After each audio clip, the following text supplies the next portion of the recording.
प्राचीन भारत के विश्वविद्यालय जहां पढ़ने आते थे दुनिया भर के छात्र। वैदिक काल से ही भारत में शिक्षा को बहुत महत्व दिया गया। वैदिक काल के बाद जैसे जैसे शिक्षा आगे बढ़ता गया, भारत की शिक्षा पद्धति और ज्यादा पल्लवित होती गई। पूरे भारत में प्राचीन काल में बड़े विश्वविद्यालय शिक्षा केंद्रों की स्थापना हुई। हालांकि आजकल अधिकतर लोग सिर्फ दो ही विश्वविद्यालय के बारे में जानते हैं, नालंदा और दूसरी तक्षशिला। ये दोनों ही विश्वविद्यालय बहुत प्रसिद्ध थे, लेकिन इनके अलावा ऐसे और भी विश्वविद्यालय हैं जो उस समय शिक्षा के केंद्र थे। नालंदा विश्वविद्यालय यह प्राचीन भारत में उच्च शिक्षा का सबसे बड़ा केंद्र था। यह विश्वविद्यालय वर्तमान बिहार के पटना शहर में स्थित है। वेद, ललित कला, विज्ञान, दर्शन जैसे विषय यहाँ पढ़ाए जाते थे। यहाँ मात, ज्ञान, बौद्ध शिक्षाओं के लिए भी एक प्रमुख स्थल था। इसमें 8 अलग अलग परिसर थे और यहाँ तक कि छात्राओं के लिए छात्रावास भी था। नालंदा के प्रसिद्ध विद्वान नागार्जुन और खगोल शास्त्री आर्यभट्ट भी यहीं थे। 7वीं शताब्दी में भारत भ्रमण के लिए आए चीनी यात्री वेनस्वांग और इत्सिंग के यात्रा विवरणों से इस विश्वविद्यालय के बारे में जानकारी मिलती है कि यहाँ 10,000 छात्रों को पढ़ाने के लिए 2,000 शिक्षक थे। वेनस्वांग ने विश्वविद्यालय में 2 साल बिताए और इत्सिंग ने 7वीं शताब्दी में 10 साल बिताए। इस विश्वविद्यालय की स्थापना का श्रेय गुप्त शासक कुमार गुप्त प्रथम को प्राप्त है। इसे महान सम्राट हर्षवर्धन और पाल शासकों का ही संरक्षण मिला। भारत के विभिन्न क्षेत्रों में से नहीं बल्कि मध्य एशिया, दक्षिण पूर्व एशिया और दुनिया के अन्य हिस्सों कोरिया, जापान, चीन, तिब्बत, इंडोनेशिया, तुर्की से भी विद्यार्थी यहाँ शिक्षा ग्रहण करने आते थे। यह विश्वविद्यालय स्थापत्य कला का अद्भुत नमूना था। इसका पूरा परिसर एक विशाल दीवार से घिरा था जिसमें प्रवेश के लिए एक मुख्य द्वार था। उत्तर से दक्षिण की ओर मठों की कतार थी और उनके आमने सामने भव्य स्तूप और मंदिर थे। मंदिरों में भगवान की सुंदर मूर्तियां स्थापित थी। इनमें व्याख्यान हुआ करते थे। अभी तक खुदाई में 13 मठ मिले हैं। वैसे इसमें से अधिक मठों के होने की संभावना है। मठ 1 से अधिक मंजिल के होते थे।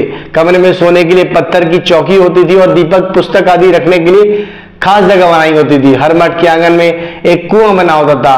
8 विशाल भवन, 10 मंदिर, अनेक प्रार्थना कक्ष और अध्ययन कक्ष के अलावा इस परिसर में सुंदर बगीचों और झीलें भी होती थी। नालंदा में सैकड़ों विद्यार्थियों और आचार्यों के अध्ययन के लिए 9 तल का एक विराट पुस्तकालय था जिसमें लाखों पुस्तकें थीं। यहाँ महायान के प्रवर्तक नागार्जुन, वसुबंध, असंग और धर्म कीर्ति की रचनाओं का नालंदा की खुदाई में मिले अनेक कांसे की मूर्तियों के आधार पर कुछ विद्वानों का मत है कि धातु की मूर्तियों के बनाने के विज्ञान का भी अध्ययन होता था। यहाँ खगोल शास्त्र अध्ययन के लिए भी विशेष विभाग था। मुस्लिम इतिहासकार मिनहाज और तिब्बती इतिहासकार तारानाथ में के वृत्तांतों से पता चलता है कि विश्वविद्यालय को तुर्कों के आक्रमण से बड़ी क्षति हुई। इस पर पहला आघात हुआ अपूर्ण शासक मिहिरकुल द्वारा किया गया। तुर्क आक्रमणकारी बख्तियार खिलजी ने इसे जलाकर पूर्णतः नष्ट कर दिया। इत्सिंग ने बताया कि विश्वविद्यालय के विख्यात विद्वानों के नाम पर विश्वविद्यालय के मुख्य द्वार पर श्वेत अक्षरों में लिखे जाते थे। यूनेस्को अधिकारियों के अनुसार नालंदा स्थित मंदिर संख्या 3 का निर्माण पंचरत्न स्थापत्य कला से किया गया। यह दक्षिण पूर्व एशिया से कई स्थलों के अलावा कम्बोडिया के अंगारकोट मंदिर से मेल खाता है। इसके अलावा नालंदा और तक्षशिला में भी काफी समानताएं हैं। नालंदा विश्वविद्यालय के रूप में भी जाना जाता है। यह एक अंतर्राष्ट्रीय और शोध गहन वर्ग है जो भारत के ऐतिहासिक शहर बिहार में स्थित है। नालंदा विश्वविद्यालय को पुनर्जीवित करने के विचार को 2007 में पूर्वी एशिया शिखर सम्मेलन में समर्थन दिया गया और 1 सितंबर 2014 को नालंदा विश्वविद्यालय ने अपना पहला शैक्षणिक सत्र शुरू किया। तक्षशिला विश्वविद्यालय पाकिस्तान के पंजाब प्रांत के रावलपिंडी जिले स्थित तक्षशिला विश्वविद्यालय प्राचीन काल से प्रसिद्ध था। शैक्षिक संस्थानों में एक था। शोधकर्ताओं के अनुसार माना जाता है कि इस विश्वविद्यालय में भारतीय छात्रों के साथ साथ चीनी, बेबीलोन, सीरिया और ग्रीस के 10,000 छात्रों से भी अधिक छात्र यहाँ पढ़ते थे।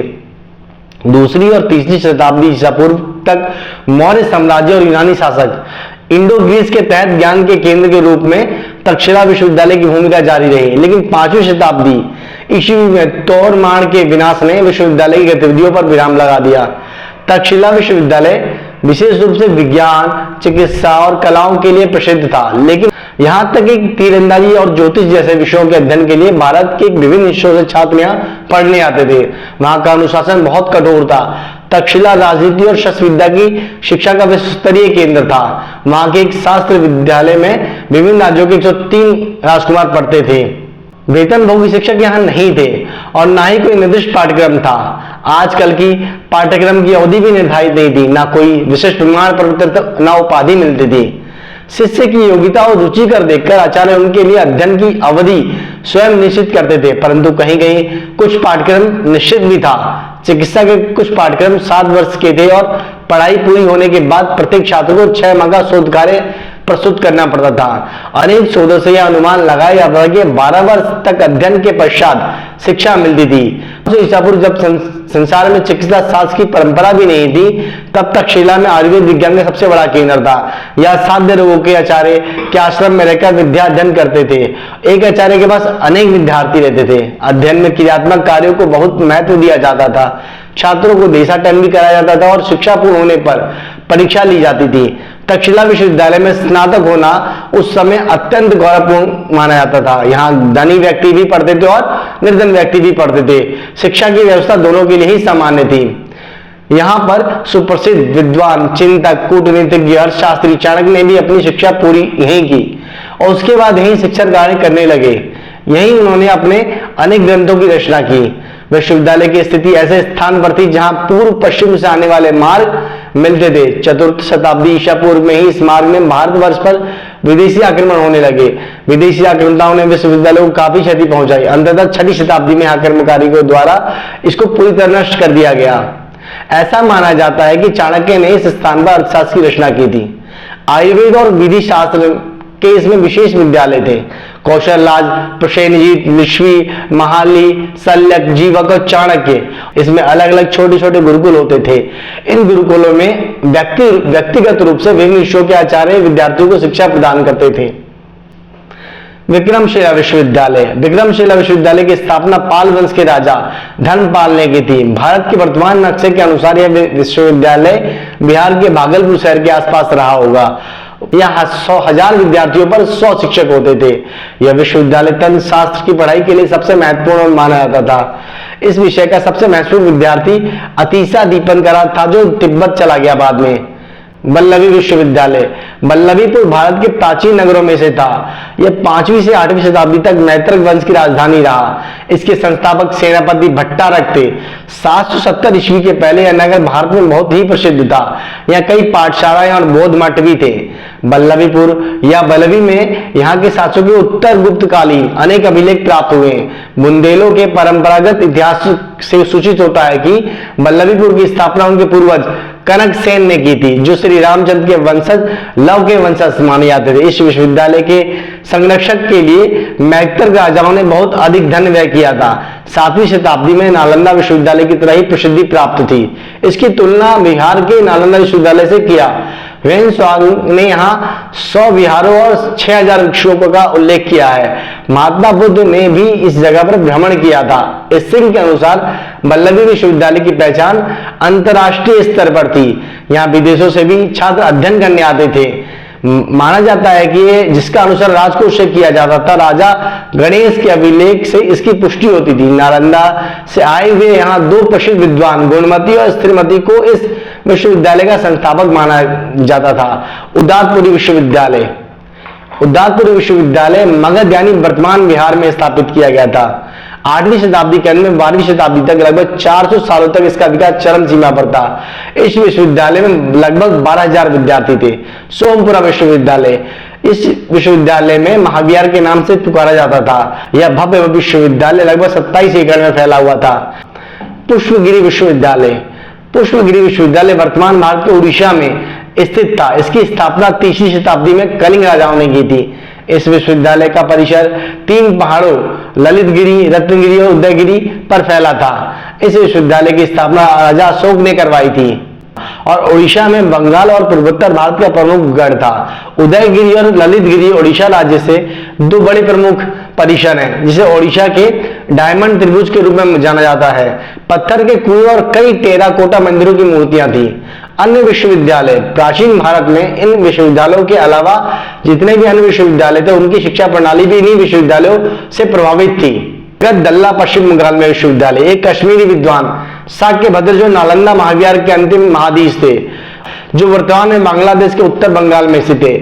नागार्जुन कोंडा आंध्र प्रदेश में। इस विश्वविद्यालय की स्थापना बौद्ध संत नागार्जुन की स्मृति में किया गया था। यहाँ विज्ञान, दर्शन, चिकित्सा, भूगोल आदि विषयों की शिक्षा दी जाती थी। यहाँ पे सातवाहन और इक्ष्वाकु राजाओं के सिक्के और अभिलेख मिले हैं। हैदराबाद से 100 मील दक्षिण पूर्व की ओर स्थित नागार्जुन कोंडा एक प्राचीन स्थान है। प्रथम शताब्दी में यहाँ सातवाहन नरेशों का राज्य था। हाल नामक सातवाहन राजा ने नागार्जुन के लिए श्री पर्वत शिखर पर एक विहार बनवाया था। सातवाहनों के पश्चात इक्ष्वाकु नरेशों ने यहाँ राज्य किया। नागार्जुन कोंडा इक्ष्वाकु राजाओं के समय एक सुंदर नगर था। कृष्णा नदी के तट पर स्थित था। नागार्जुन कोंडा से प्राप्त अभिलेखों से यह ज्ञात होता है कि पहली शताब्दी ईस्वी में भारत का चीन, यूनानी जगत का तथा लंका से संबंध स्थापित था। वाराणसी उत्तर प्रदेश में विश्वविद्यालय। ब्रह्मज्ञानी राजा अज्ञातशत्रु के समय वाराणसी और औपनिषद ज्ञान के लिए सुविख्यात था। फिर भी शिक्षा केंद्र के रूप में तक्षशिला ही अग्रणी रहा। काशी के भी राजकुमार ब्राह्मण युवक सुप्रसिद्ध विश्वविद्यालय तक्षशिला और नालंदा में ही जाते थे। भारत प्राचीन काल से शिक्षा और पठन पाठन कार्य के लिए प्रसिद्ध था। यहाँ प्राचीन कला से कुछ गुरुकुल परंपराएं चली आ रही थी। पाल वंश के राजाओं ने इन शिक्षण संस्थानों को संरक्षित और पोषित किया। सम्राट अशोक और गुप्तकालीन शासकों ने इसे समृद्ध बनाने में महत्वपूर्ण भूमिका निभाई। कांचीपुरम तमिलनाडु में, यह तमिलनाडु में था। इतिहास से इसके संबंध में बहुत जानकारियां उपलब्ध नहीं है, लेकिन ऐतिहासिक इमारती खंडरों और मूर्तियों के प्राप्त अंश को देखकर ऐसा कहा जा सकता है कि यह विश्वविद्यालय बहुत प्रसिद्ध था। शारदा विश्वविद्यालय। जम्मू कश्मीर के प्रोफेसर अयाज रसूल नानाजी लगभग 2007 में शारदा पीठ गए थे। पहले भारतीय थे पीठ को वहां के लोग शारदा पीठम कहते थे। शारदा विश्वविद्यालय के सामने ही यहाँ और कल्हण और दार्शनिक निकले थे। नानजी ने अपने पुस्तक इन सर्च ऑफ रूट्स में लिखा है कि कनिष्क के शासन काल के समय सेंट्रल एशिया में सबसे बड़ी शैक्षणिक संस्थान था। इस संस्थान में इतिहास, भूगोल, संरचना विज्ञान, तर्क और दर्शन शास्त्र की शिक्षा दी जाती थी। मिथिला विश्वविद्यालय। माना जाता है कि यह विश्वविद्यालय राजा जनक के समय से ही चला आ रहा था। यहाँ मुख्य रूप से वेद, वेदांग, उपनिषद, दर्शन, इतिहास, ज्योतिष, साहित्य आदि की शिक्षा दी जाती थी। इस प्राचीन विश्वविद्यालय के स्थान पर आज आधुनिक मिथिला विश्वविद्यालय का निर्माण हो गया है। इत्यादि और भी विश्वविद्यालय में प्राप्त होते हैं।